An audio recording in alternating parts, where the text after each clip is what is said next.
Okay, Psych250 students, let's continue with chapter 14, personality psychopathology.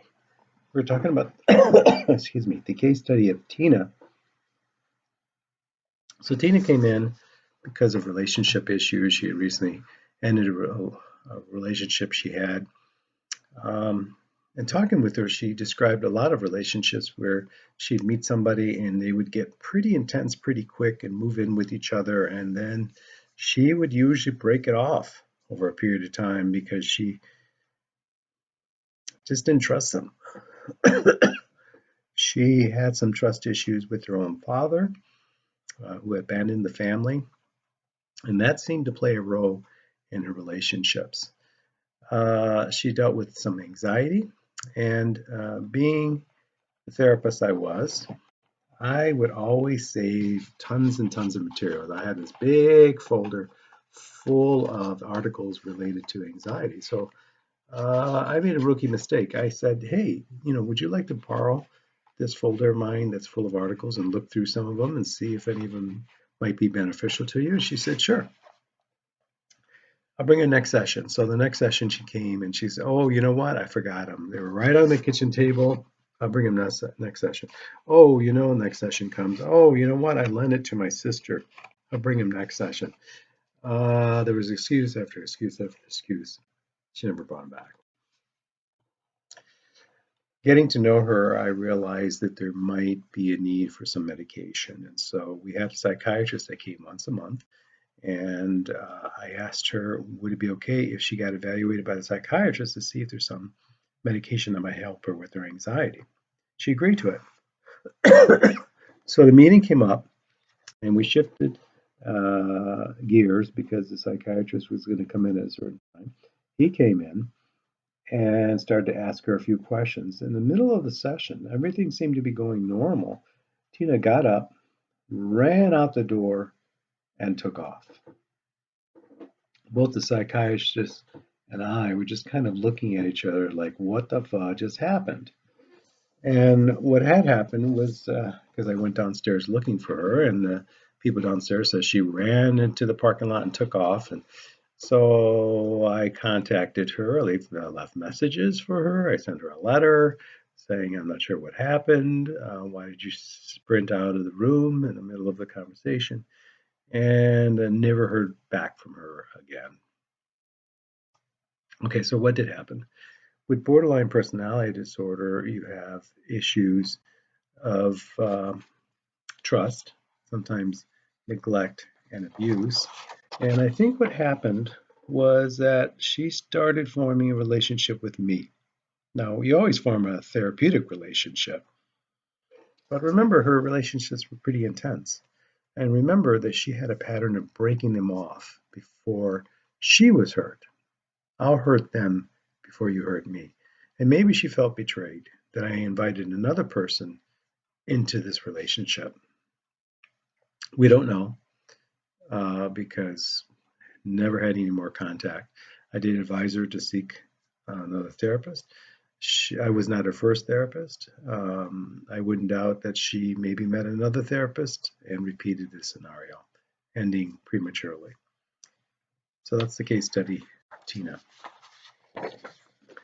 Histrionic personality disorder usually is a person that stands out because they may come to class and they may come late, but the first thing they do is draw attention to themselves. Most people who come late to class, they just try to make it to their seat without being noticed.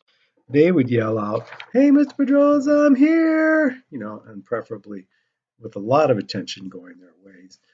They might wear some brightly colored outfit to also draw attention to themselves. Right? That's a little bit different than narcissistic personality disorder. Now, this personality disorder we've debated, like, should we even keep in the DSM because so many people are so narcissistic, right? We all have social media. We want people to notice us. We want likes, etc. But this is pretty extreme. For example, you go up to a narcissistic personality disorder and you say, you look nice today. You've just insulted them. Why? I look nice? That's it? Today? Should be every day. I look great every day. Matter of fact, their birthday is coming up soon. What's one of the best gifts you can give to a narcissist? A wrap around mirror so they can see from all angles how wonderful they look. As you can imagine, in these extreme cases, whether it's borderline or narcissistic or histrionic, these folks are pretty hard to engage with, pretty hard to formulate relationships with.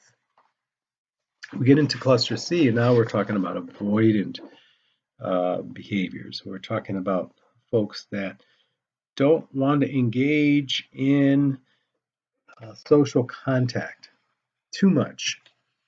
Or there might be something like dependent personality disorder, where you have an individual who maybe you're just meeting for the first time, you start forming a relationship, and they ask you, can we go to the grocery store together? And you think, oh, when your relationships are new, like our first visit to Ralph's.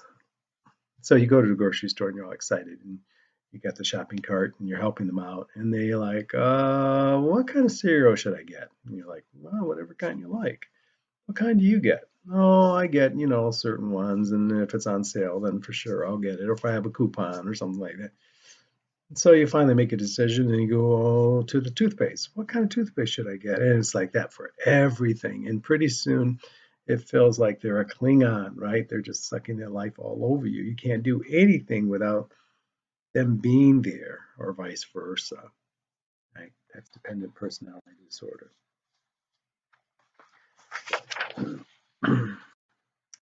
So when it comes to personality disorders, we're really talking about pretty extreme relationships, right?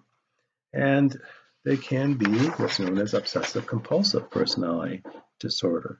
This is a disorder that has very common traits of obsessive compulsive disorder, but this is not as extreme as obsessive compulsive disorder, which falls in the anxiety realm, but this more falls into their personality characteristics. You've all known people that had to have it their way or the highway, and everything's lined up. Not as intense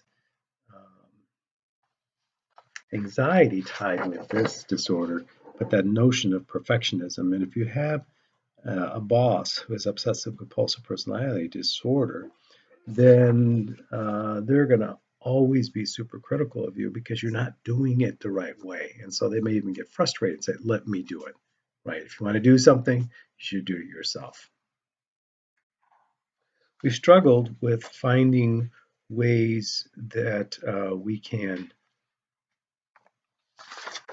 help people when it comes to personality disorders, or even finding out what's going on with them. Some people kind of have a mixture, so they're more atypical in manner. But the key thing is, it's taken years for them to kind of develop this personality disorder. And it's probably going to take some time for them to get out of that situation or alter the behavior. So you have to look for small successes when it comes to treatment issues, for sure. Now, are you guys ready for the answers? All right. First one you already know. It's a question on the Tina case study. I want you to talk about her diagnosis and everything about her diagnosis and everything about the case study. The next one deals with narcissistic personality disorder. Again, some debate whether we should even eliminate this one because everybody seems to want to share in the spotlight, so to speak. But we're talking about extreme cases. And of course, society kind of manifests into this, where you have even politicians really wanting it to be all about them, right? Wanting everybody to like them because they are amazing, so to speak.